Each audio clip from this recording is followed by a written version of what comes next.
सखी रतिया सुहाग के गईले भातार खेला राती भर जाग के आरे बतिया कहिले सखी रतिया सुहाग के गईले भातार खेला राती भर जाग के नैहर के चीज पूरा दिहले उगिज सफगार दौड़ा दिहले चढ़ी के जगह पर सखी भातारे मचा दिहले चढ़ी के जगह पर सखी भातारे मचा दिहले चढ़ी के जगह पर सखी भातारे मचा दिहले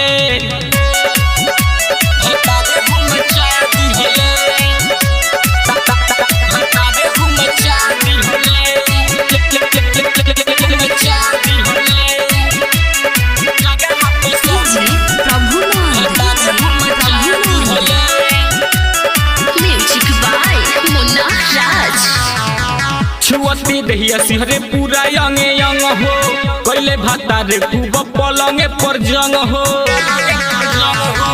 आवते से जिया पर घुंघटा उठा के चुमा ले लिहले नथिया हटा के चुसक के उठ मारे भीतरी ले चोट सखी सगडू दर्द दिहले चढ़ी के जगह पर सखी भातारे मचा दिहले चढ़ी के जगह पर सखी भातारे मचा दिहले चढ़ी के जगह पर सखी भातारे मचा दिहले भातारे मचा दिहले भातारे मचा दिहले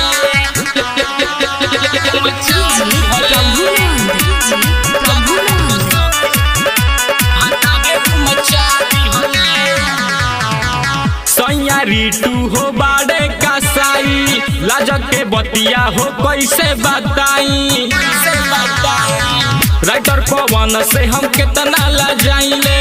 कैसा हूँ गोली हम दर्द के मंगाइले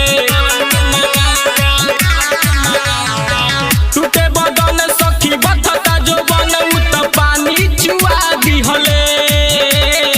चढ़ी के जगह पर सखी भातारे मचा दिहले चढ़ी के जगह पर सखी भातारे मचा दिहले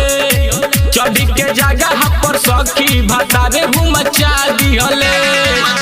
आदि बतिया कहिले सखी रतिया सुहाग के गईले भातार खेला राती भर जाग के नैहर के चीज पूरा दिहले उगिज सफगार दौड़ा दिहले